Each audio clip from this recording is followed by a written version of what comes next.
Writing concisely means using few words to say much. In other words, unnecessary details, or what I call fluff, or verbiage have been removed to make the sentence less wordy. This doesn't mean you write brief, short statements throughout your entire paper, though, but that you carefully revise and edit your essay for redundancies, overuse of prepositional phrases, lengthy clauses or phrases, or irrelevant information. In simple terms, just get to the point, but do so in a stylistic manner, of course. Redundancies are one of the most common stylistic errors. I think many believe more is better, and that usually is not the case. When you draw out your point, you start to lose the audience and repeat the information in another manner, both of which do not help your message. Phrases like true fact, 12 noon, my own opinion, circled around, each and every, completely unanimous, one and the same, refer back, and surrounded on all sides are examples of repetitive phrases. I know it doesn't seem like much, but those words start to add up. Sorry, Uncle Joey, even your catchphrase is redundant. Prepositional phrases include the little words like in, with, over, and about to add more detail to your sentence. However, too many can cause confusion. Look at the example.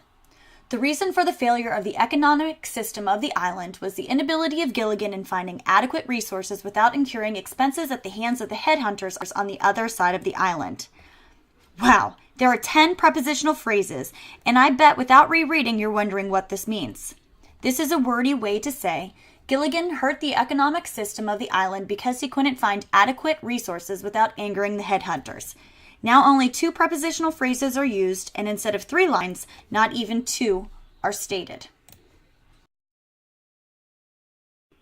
Anything that doesn't add to your point you should remove because it's fluff. Phrases like, as far as I'm concerned, in the analysis of, in the text it states that, etc., serve no other purpose than filling space, and that is not a strong writing trait. Many phrases can be revised to a word or two, though. Citizens who knew what was going on can be replaced with knowledgeable, and unencumbered by a sense of responsibility can be substituted with irresponsibly.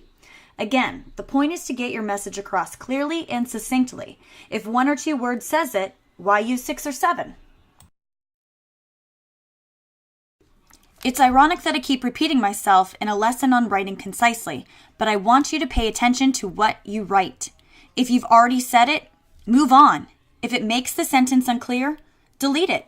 If you can rephrase it to be more brief, do so. Unless you are repeating a word for emphasis, like several of you did with the OPs, and you did a fine job stressing the language and observations. Do not reiterate to make your essay longer or because you are too unconcerned to revise. Additionally, using active voice instead of passive voice will enliven, shorten, and clarify your writing. In active voice, the subject comes first, whereas in passive voice, the object comes first and the subject appears later or not at all.